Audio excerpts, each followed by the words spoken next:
अस्सलामु अलैकुम वरहमतुल्लाहि वबरकातुहू। मैं हाफिज इस्माइल आपका मेज़बान और आप तमाम का हमारे इस चैनल पब्लिक वॉइस टीवी में इस्तकबाल है। चलिए नाजरीन, आज की एक अहम खबर की तरफ हम रुख करते हैं। चिंचोली में मुनक्किद की गई प्रेस कॉन्फ्रेंस। सामाइन तालुका चिंचोली में कांग्रेस पार्टी के रहनुमाओं की जानिब से कांग्रेस पार्टी दफ्तर हाल में एक प्रेस मीट बुलाई गई। इस प्रेस मीट में कांग्रेस पार्टी के रियासती नायब सदर जनाब सुभाष राठौड़ ने खिताब किया। आपने सहाफ़ियों से बात करते हुए कहा कि जनाब प्रियंक खरगे की तरक्याती काम से नाखुश होकर बीजेपी लीडरान टारगेट कर रहे हैं। आज जबकि रियासती वजीर जनाब प्रियंक खरगे नजरियाती तौर पर और बराह रास्त बीजेपी और संघ परिवार और मरकजी हुकूमत की पॉलिसियों के खिलाफ बोल रहे हैं, इसी वजह से बीजेपी लीडरान उन्हें निशाना बना रहे हैं। आपने मजीद कहा कि इन दिनों जो सचिन पंचाला केस की खबर गर्दिश कर रही है उसकी तहकीकात जारी हैं। बहुत जल्द पता चलेगा कि कसूरवार कौन है, लेकिन बीजेपी ये सब छोड़कर जनाब प्रियंक खरगे को निशाना बना रही है।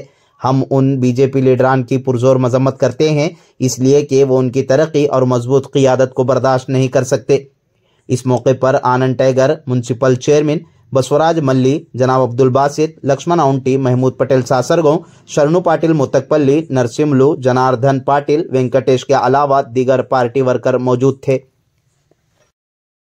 सरकार कಡೆಯಿಂದ ಏನೆಲ್ಲ ಆಗಬೇಕು ಸರ್ಕಾರ ಕ್ರಮ ತಗೊಂಡಿದೆ।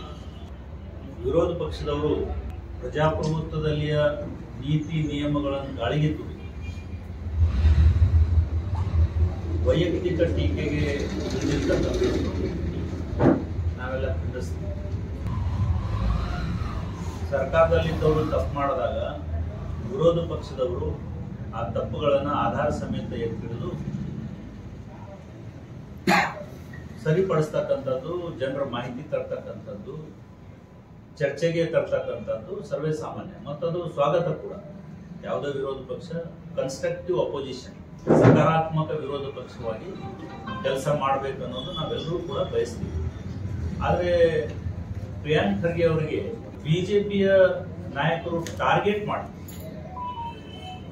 ಯಾಕೆ ಅಂತಂದ್ರೆ ಅವರು ಸೈದ್ಧಾಂತಿಕವಾಗಿ ಸ್ಪಷ್ಟವಾಗಿ ಬಿಜೆಪಿ ಮತ್ತೆ ಸಂಘ ಪರಿವಾರದ ಸಿದ್ಧಾಂತಗಳಿಗೆ ಡೈರೆಕ್ಟ್ ಆಗಿ ಅಟ್ಯಾಕ್ ಮಾಡ್ತಾ ಇದ್ದಾರೆ। ಆಮೇಲೆ ಕೇಂದ್ರ ಸರ್ಕಾರದ ತಪ್ಪು ನೀತಿಗಳ ವಿರುದ್ಧ ಮಾತಾಡ್ತಾ ಇದ್ದಾರೆ। ಹಾಗಾಗಿ ಸೈದ್ಧಾಂತಿಕವಾಗಿ ಗಟ್ಟಿ ನೆಲೆ ಇರ್ತಕ್ಕಂಥ ಪ್ರಿಯಾಂಕ್ ಖರ್ಗೆ ಅವರಿಗೆ ಬಿಜೆಪಿಯವರು ಟಾರ್ಗೆಟ್ ಮಾಡಿದ್ದಾರೆ। ಇದು ತಪ್ಪು ಅಂತ ನಮ್ಮ ಭಾವನೆ ಇದೆ। ಯಾಕಂತಂದ್ರೆ ಈ ಸಚಿನ್ ಪಾಂಚಾಳ ಅವರ ಕೇಸಲ್ಲಿ ಈಗಾಗಲೇ ಸಿಒಡಿ ಎನ್ಕ್ವೈರಿ ಆರ್ಡರ್ ಮಾಡಿದ್ದಾರೆ ಸರ್ಕಾರ ಕಡೆಯಿಂದ। ಸಿಒಡಿ ಎನ್ಕ್ವೈರಿನಲ್ಲಿ ಯಾರು ತಪ್ಪಿತಸ್ಥರು ಇಲ್ಲ ಅಂತ ಹೇಳಿ ಹೊರಗಡೆ ಬರುತ್ತೆ। ಆ ಸಿಒಡಿ ಎನ್ಕ್ವೈರಿ ಇನ್ನು ಪ್ರಾರಂಭನೇ ಆಗಿಲ್ಲ, ಇವರು ಮೊದಲೇ ಜಜ್ಮೆಂಟ್ ಕೊಟ್ಟು ಬಿಡ್ತಾರೆ ಬಿಜೆಪಿ ಅವರು, ಇಲ್ಲ ಪ್ರಿಯಾಂಕ್ ಖರ್ಗೆ ಅವರು ತಪ್ಪಿತಸ್ಥರು ಅಂತ। ಯಾರು ಇವರು ಜಜ್ಮೆಂಟ್ ಕೊಡೋರು? ನಮ್ಮ ಸಿಒಡಿ ಇದೆ, ರೈಲ್ವೆ ಡಿಪಾರ್ಟ್ಮೆಂಟ್, ರೈಲ್ವೆ ಪೊಲೀಸ್ ಇದೆ, ಅವ್ರು ಎನ್ಕ್ವೈರಿ ಮಾಡಿದ ನಂತರ ಅವ್ರ ಎನ್ಕ್ವೈರಿ ರಿಪೋರ್ಟ್ ಅಲ್ಲಿ ಏನ್ ಬರ್ತದೋ ಅದರ ಆಧಾರದ ಮೇಲೆ ನಾವು ಆರೋಪಗಳನ್ನು ಮಾಡಬೇಕು। ಇವರು ಮೊದಲೇ ನಿರ್ಣಯ ತಗೊಂಡ್ಬಿಟ್ಟಿರ್ತಾರೆ। ಇದು ಮೊದಲೇ ನಿರ್ಣಯ ತಗೊಂಡು ಅಟ್ಯಾಕ್ ಮಾಡ್ತಾ ಇರೋದು ಇದು ಪೂರ್ವ ನಿಯೋಜಿತ, ಉದ್ದೇಶಪೂರ್ವಕ ಪ್ರಿಯಾಂಕ್ ಖರ್ಗೆ ಅವರ ಅಭಿವೃದ್ಧಿ ನಾಯಕತ್ವ ಸಹಿಸಲಾರ್ದೇನೆ ಅವರಿಗೆ ಟಾರ್ಗೆಟ್ ಮಾಡ್ತಾ ಇದ್ದು ನಾವು ಖಂಡಿಸ್ತೀವಿ, ಅದಕ್ಕೆ ವಿರೋಧ ಮಾಡ್ತೀವಿ। ಈಗಾಗಲೇ ಸರ್ಕಾರ ಕಡೆಯಿಂದ ಸರ್ಕಾರದ ಪರವಾಗಿ ಜಿಲ್ಲಾ ಉಸ್ತುವಾರಿ ಮಂತ್ರಿಗಳಾಗಿರ್ತಕ್ಕಂಥ ಈಶ್ವರ್ ಖಂಡ್ರೆ ಅವರು ಅವರ ಮನೆಗೆ ಹೋಗಿ ಸಾಂತ್ವನ ಹೇಳಿದ್ದಾರೆ। ಜೊತೆಗೆ ಸರ್ಕಾರ ಕಡೆಯಿಂದ ಅವರಿಗೆ ಏನೇನು ಅನುಕೂಲ ಆಗಬೇಕು, ಕಂಪನ್ಸೇಷನ್ ಆಗಬೇಕು, ಇನ್ನೊಂದಾಗಿರ್ಬೋದು, ಏನೆಲ್ಲ ಆಗಿರ್ಬೋದು, ಸರ್ಕಾರ ಕಡೆಯಿಂದ ಏನು ಮಾಡಲಿಕ್ಕೆ ಸಾಧ್ಯ ಇಂಥ ಪ್ರಕರಣದಲ್ಲಿ ಅದೆಲ್ಲ ನಾವು ಮುಕ್ತವಾಗಿ ಅವರಿಗೆ ಮಾಡ್ತೀವಿ ಅಂತ ಹೇಳಿ ಅವರೆಲ್ಲ ಮನೆಗೆ ಹೋಗಿ ಹೇಳಿ ಬಂದಿದ್ದಾರೆ। ಇಷ್ಟಾಗಿ ಕೂಡ ಮೇಲೆ ಟಾರ್ಗೆಟ್ ಮಾಡ್ತಾ ಇದ್ದುದು ತಪ್ಪು ಅಂತ ನನಗೆ ಅನ್ಸುತ್ತೆ। ಅದಕ್ಕೆ ನಾವೆಲ್ಲರೂ ಕೂಡ ಕಾಂಗ್ರೆಸ್ ಪಕ್ಷ ಅಂತಲ್ಲ, ಈಗಾಗಲೇ ಅನೇಕ ಸಂಘ ಸಂಸ್ಥೆಗಳು, ಅನೇಕ ಸಂಘಟನೆಗಳು ಕೂಡ ಇದಕ್ಕೆ ವಾಪಸ್ ಉತ್ತರ ಕೊಟ್ಟಿದ್ದಾರೆ ಬಿಜೆಪಿ ಅವರಿಗೆ। ನಾವು ಕೂಡ ಚಿಂಚೋಳಿ ಕಾಂಗ್ರೆಸ್ ಪಕ್ಷದ ನಾವೆಲ್ಲ ಪದಾಧಿಕಾರಿಗಳು ನಾವೆಲ್ಲರೂ ಕೂಡ ಪ್ರಿಯಾಂಕ್ ಖರ್ಗೆ ಅವರ ಜೊತೆಗೆ ನಿಂತಿದ್ದೀವಿ। ಪ್ರಿಯಾಂಕ್ ಖರ್ಗೆ ಅವರು ಯಾವುದೇ ತಪ್ಪು ಮಾಡಿಲ್ಲ ಅನ್ನೋದು ಮೇಲ್ನೋಟಕ್ಕೆ ಗೊತ್ತಾಗ್ತಾ ಇದೆ।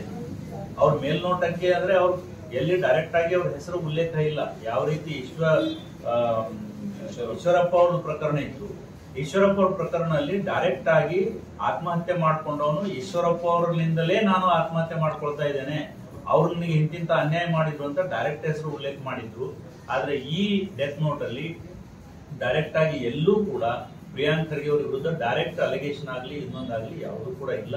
ಹಾಗಾಗಿ ಅವರು ಎನ್ಕ್ವೈರಿ ಕಂಪ್ಲೀಟ್ ಆಗೋವರೆಗೆ ಅವರು ರಾಜೀನಾಮೆ ಕೊಡ್ತಕ್ಕಂತ ಪ್ರಶ್ನೆನೇ ಬರಲ್ಲ. ಮತ್ತೆ ದಯಮಾಡಿ ನಮ್ಮ ವಿರೋಧ ಪಕ್ಷದ ನಾಯಕರೆಲ್ಲರೂ ಕೂಡ ಅವರಿಗೆ ಬಿಜೆಪಿ ಈಗ ಒಡೆದ ಮನೆ, ಬಿಜೆಪಿಯಲ್ಲಿ 4 ಗುಂಪು 4 ಬಾಗಿಲು, ಅದೆಲ್ಲ ಮುಚ್ಕೊಳ್ಳಿಕ್ಕೆ ಜನರ ಅಟೆನ್ಷನ್ ಡೈವರ್ಟ್ ಮಾಡ್ತಾರೆ ಯಾವುದೋ ಒಂದು ವಿಷಯದ ಕಡೆಗೆ.